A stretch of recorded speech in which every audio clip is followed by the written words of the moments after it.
Hello. Okay, so I thought maybe this would be the easiest way to help you. That way you can go back and look at things again if you need it.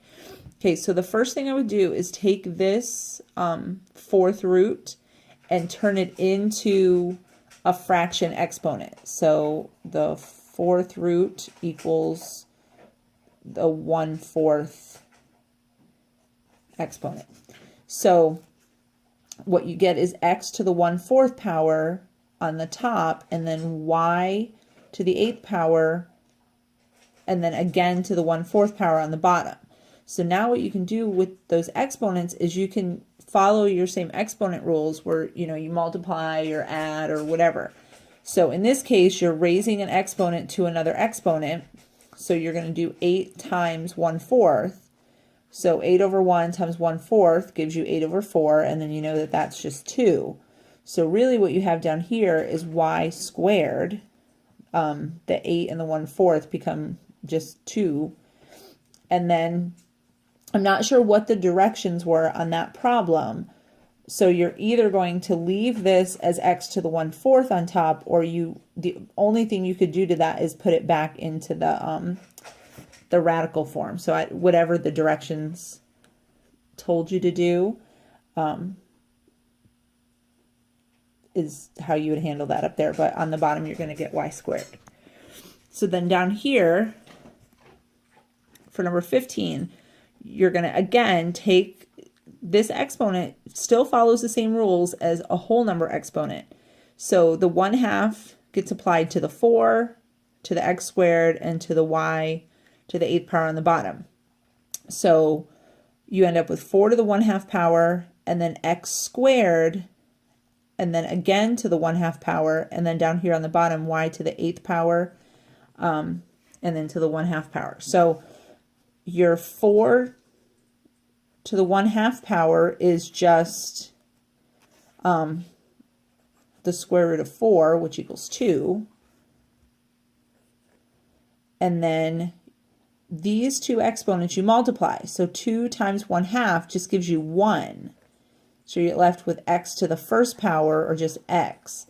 And then on the bottom, just like in the last problem, 8 times 1/2 just gives us y to the 4th power this time. So I hope that makes sense. Okay, now, once again, all the same rules apply. Just because this is a fraction doesn't mean that any of the rules change. So you're first going to do each of your terms to the negative 1/2 power. So this time I'm going to do this down here. So 16 to the negative 1/2 times b to the negative 2, and then again to the negative 1/2. So use your exponent rules to eliminate any of these negative exponents first. So you've got a negative exponent times a negative exponent that's going to give you a positive, and then 2 times 1/2 is just 1. So you're going to have b to the positive 1, or just b. Now, over here, you have two things happening here.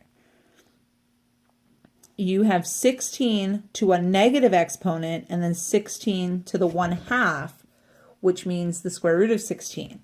So let's handle the negative first. The negative makes this 1 over 16 to the 1/2 power, which would be 1 over the square root of 16, and we still have to multiply by b. So 1 over the square root of 16 is 1 over 4 times b, and if you simplify that down, you just get b over 4. Now, a really terrific way to go back and make sure that you've done these problems correctly is to substitute something simple in for your exponents, like say 1 and 2 or something. So if you put a 1 in here, you'd have 1 to the negative 2 power, that's still just 1. 1 times 16, the negative square root of 16 is 1 over 4. And then if you substitute 1 in down here, what do you get? 1 over 4. So a really good way to check any of these simplification problems is to just assign a number.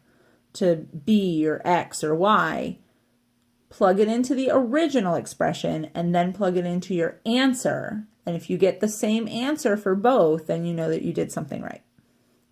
Okay, I hope this helps. I'll see you tomorrow. Bye.